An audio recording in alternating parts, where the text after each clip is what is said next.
कुछ साल पहले तक राहुल गांधी को कोई सीरियसली नहीं ले रहा था। उनकी हर स्पीच इस साइड से आलू घुसेगा, उस साइड से सोना निकलेगा, इस साइड से आलू डालो, उस साइड से सोना निकालो, हर expression sorry sorry sorry sorry sorry और हर बयान मजाक का हिस्सा बन जाता था। आपके अंदर मेरे लिए नफरत है, आपके अंदर मेरे लिए गुस्सा है, आपके लिए मैं पप्पू हूँ। लेकिन आज भी जेन जी के सबसे पॉपुलर पॉलिटिशियन बन गए हैं। Please welcome your favorite, the man, the myth, the legend, Shri Rahul Gandhi!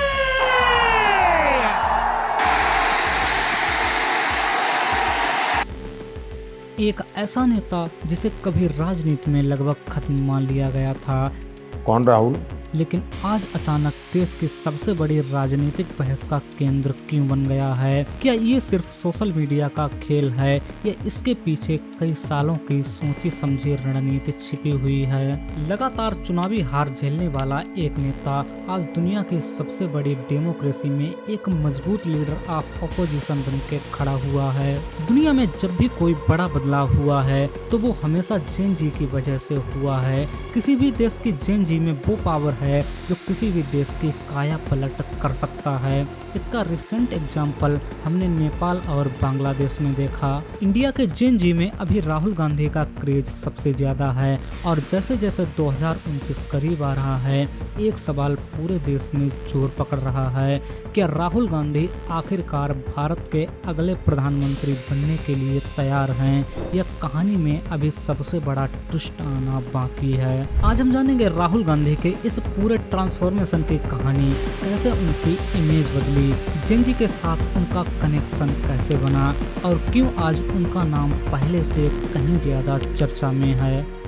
अगर राहुल गांधी की राजनीतिक जिंदगी में सबसे बड़ा टर्निंग पॉइंट चुनना हो तो वो था भारत जोड़ो यात्रा, क्योंकि इसी यात्रा ने उनकी सालों पुरानी इमेज को बदलना शुरू कर दिया। कई वर्षों तक विरोधियों ने राहुल गांधी को पप्पू कहकर पेश किया, आपके लिए मैं पप्पू हूँ, और यही छवि लोगों के मन में भी बैठ गई। लेकिन जब उन्होंने लगभग 3500 किलोमीटर पैदल चलकर देश के अलग अलग राज्यों, शहरों और गांवों का दौरा किया, तब लोगों ने उनका एक बिल्कुल अलग रूप देखा। तेज धूप हो, कड़ाके की ठंड या लगातार सफर की थकान, राहुल गांधी बिना रुके लोगों के बीच चलते रहे, उनकी बातें सुनी और उनसे सीधा संवाद किया। इस यात्रा ने खासकर उन लोगों की सोच बदली जो किसी भी पार्टी के कट्टर समर्थक नहीं थे।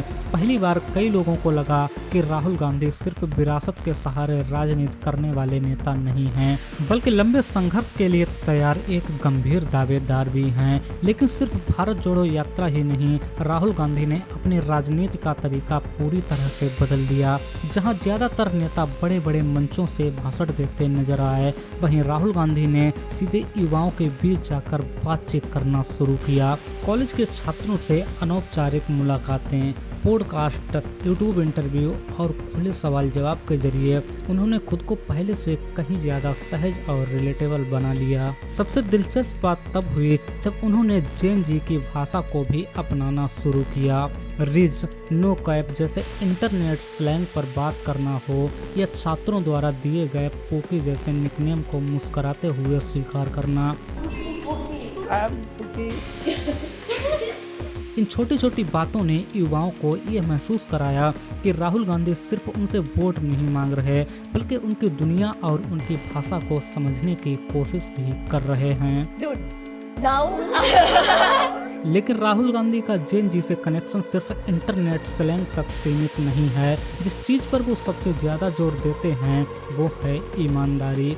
और दिलचस्प बात ये है कि आज की भाषा में उन्होंने ईमानदारी को ही अपना सबसे बड़ा फ्लैक्स बना लिया है। युवाओं से बातचीत के दौरान राहुल गांधी कई बार कहते हैं कि राजनीति में आने के बाद उन्हें बार बार समझाया गया कि ईमानदारी इस गंदी राजनीति में सबसे बड़ी कमजोरी होती है, लेकिन उनका का दावा है कि अगर इंसान सालों तक अपने विचारों और बातों पर लगातार कायम रहे तो वही ईमानदारी उनकी सबसे बड़ी ताकत बन जाती है, क्योंकि एक समय के बाद लोग आपके हर वादे पर नहीं बल्कि आपकी कंसिस्टेंसी पर भरोसा करने लगते हैं। और शायद यही संदेश देकर राहुल गांधी खुद को एक अलग तरह के नेता के रूप में पेश करने की कोशिश कर रहे हैं।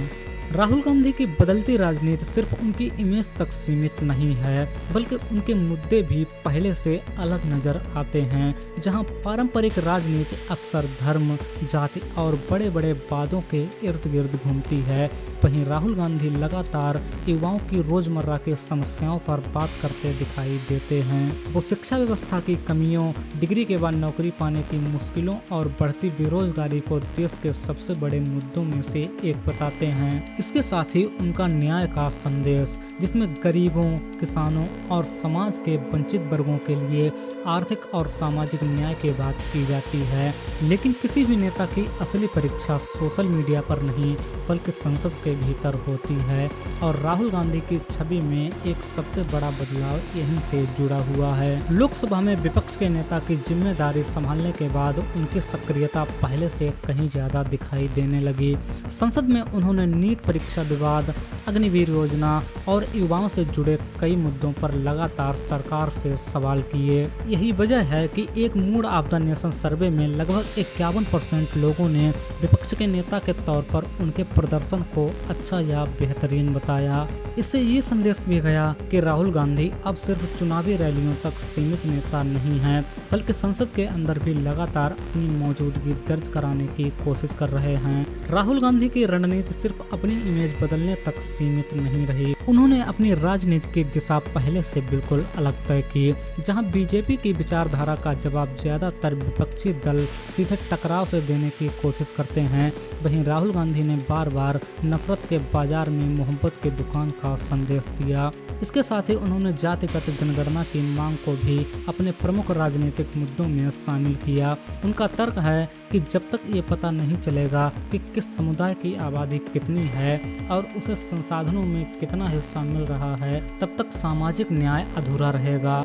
ओबीसी, दलित और आदिवासी समुदायों की बेहतर भागीदारी की बात करके राहुल गांधी ने राजनीतिक बहस का फोकस धर्म से हटाकर प्रतिनिधित्व और सामाजिक न्याय की ओर ले जाने की कोशिश की। यही उनकी नई राजनीतिक रणनीति का सबसे बड़ा हिस्सा माना जाता है। लेकिन किसी भी नेता की पहचान सिर्फ उसके भाषणों से नहीं बनती, बल्कि इस बात से बनती है कि लोग इसे एक इंसान के रूप में कितना महसूस करते हैं।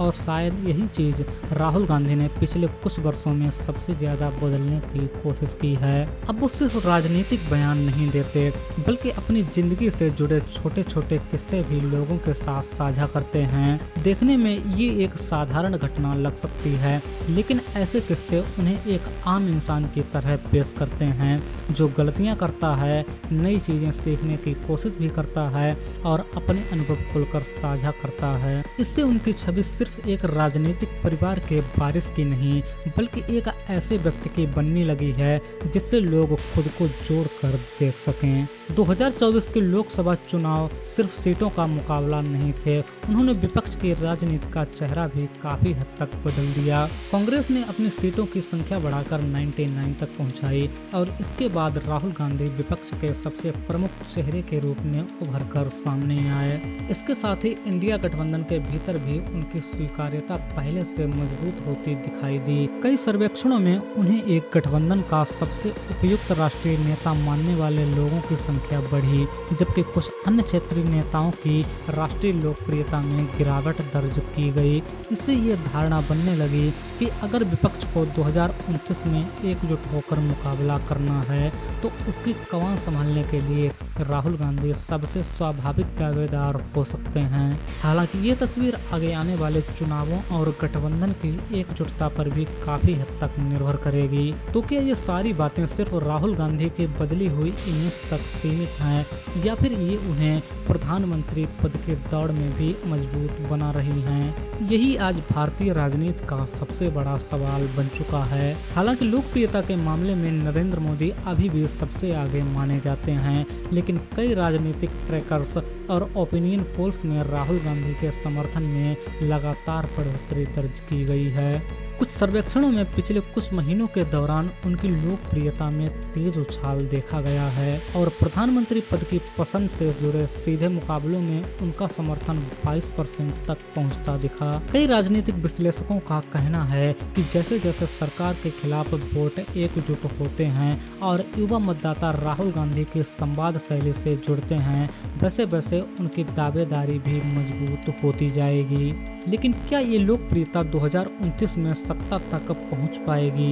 इसका जवाब सिर्फ आने वाला समय और जनता का फैसला ही देगा। इसके बारे में आप अपनी राय जरूर बताइए। साथ ही इस टाइप की वीडियोस देखने के लिए चैनल को सब्सक्राइब जरूर से कर लीजिए।